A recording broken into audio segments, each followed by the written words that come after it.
قیام پاکستان برصغیر کے مسلمانوں کی مسلسل جدوجہد اور بے شمار لازوال قربانیوں کا نتیجہ ہے۔ 1757 میں جو جنگ پلاسی ہوئی تھی، اس کو بڑی ڈیٹیل سے ہم لوگ ڈسکس کر چکے ہیں پہلے پیج پہ، اس چیپٹر کا جو پہلا پیج ہے۔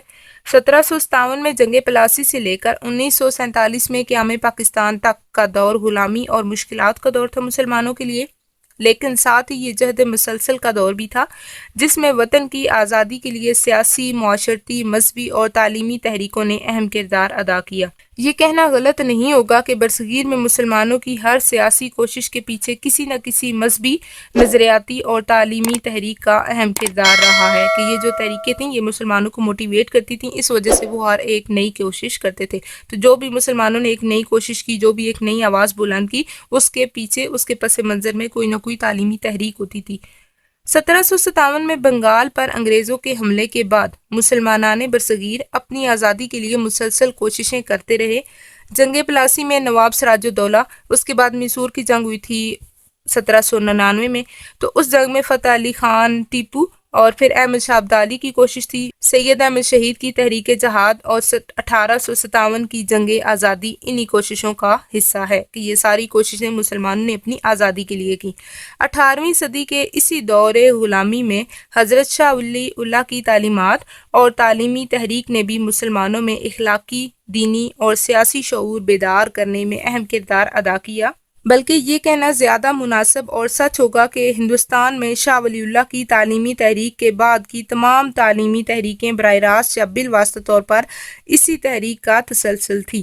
شاہ ولی اللہ کے دور میں اگرچہ انگریز براہ راست ہندوستان کے حکمران نہیں تھے، لیکن مسلمان بطور قوم زوال کا شکار تھے۔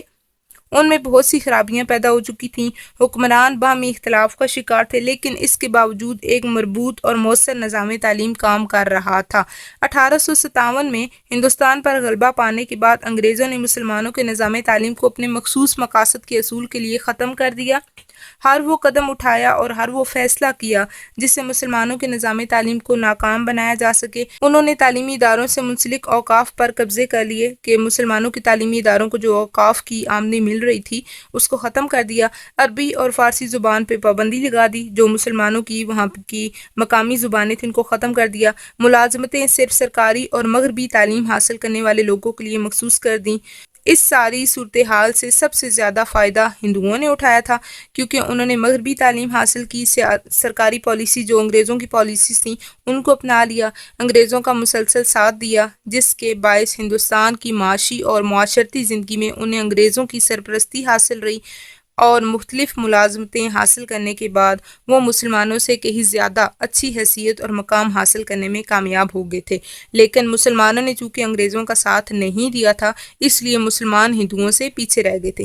یہ ساری صورتحال مسلمانوں کے لیے پریشان کن تھی۔ ان کے ایک طبقے کی رائے تھی کہ مسلمانوں کو موجودہ حالات سے سمجھوتا کرتے ہوئے مغربی تعلیم حاصل کرنا چاہیے، یعنی ایک طبقے کا کیا کہنا تھا کہ ہمیں بھی مغربی تعلیم حاصل کر لینی چاہیے اور انگریزوں کے نظام تعلیم سے فائدہ اٹھاتے ہوئے مستقبل میں سیاسی آزادی کے لیے کوشش کرنی چاہیے، کیونکہ وقت کے ساتھ نہ چلنے کے باعث آنے والی مشکلات میں کامیابی مشکوک ہو جانے کے امکانات تھے، کیونکہ جس طرح سے ان کی روٹین چل رہی تھی کہ ہم نے انگریزوں کا ساتھ نہیں دینا، اگر ہم اسی طرح سے چلتے رہے تو آئندہ آنے والے وقت میں ہمیں اپنی کامیابی نظر نہیں آتی۔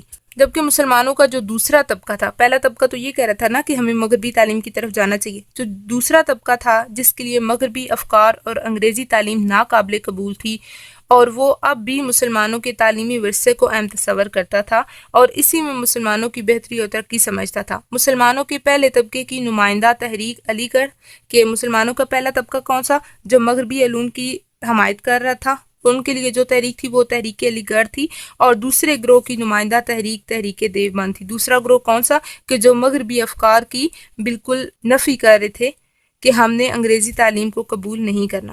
اگرچہ دونوں تحریکیں دو مختلف نقطہ نظر رکھتی ہیں، کہ دونوں کا جو نظریہ بالکل الگ ہے، ایک مغربی علوم کو اپنا رہی ہے اور دوسری صرف مشرقی کی ترویج کے لیے کام کرنا چاہ رہی ہے، اور بعض معاملات پر متفق بھی نہ تھیں، لیکن دونوں خلوص دل سے برصغیر ہند و پاک کے مسلمانوں کی نشاط ثانیہ ہوتی ہے مطلب ان کے دوبارہ عروج کے لیے، کہ پہلے وہ زوال کی طرف جا چکے ہیں، مسلمان بہت پیچھے رہ چکے ہیں، تو یہ دونوں تحریکیں کیا چاہتی تھی کہ مسلمانوں کا عروج دوبارہ سے ترقی کی راہ پہ گامزن ہو، اور عروج کو اپنا نصب العین سمجھتی تھیں۔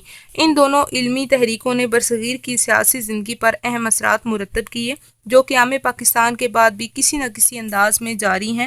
خصوصاً نظام تعلیم کی تشکیل نو میں ان کے اثرات بہت نمایاں ہیں۔ ان تحریکوں کا تفصیلی جائزہ ذیل میں پیش کیا گیا، جائزہ ہم لوگ بعد میں لیں گے۔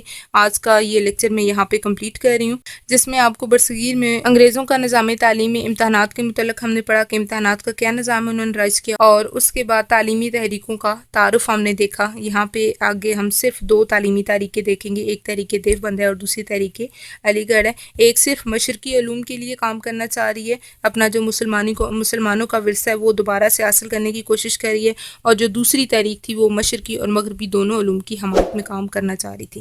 تو یہ آگے ٹاپک ہم لوگ کل سٹارٹ کریں گے۔ یہاں پہ آپ کا لیکچر میں اینڈ کر رہی ہوں۔ اگر کسی بھی قسم کا کوئی کویسچن ہے تو آپ لوگ مجھ سے پوچھ سکتے ہیں۔ میں آپ کو ملوں گی کل اگلے ٹاپک کے ساتھ، تب تک کے لیے اللہ حافظ۔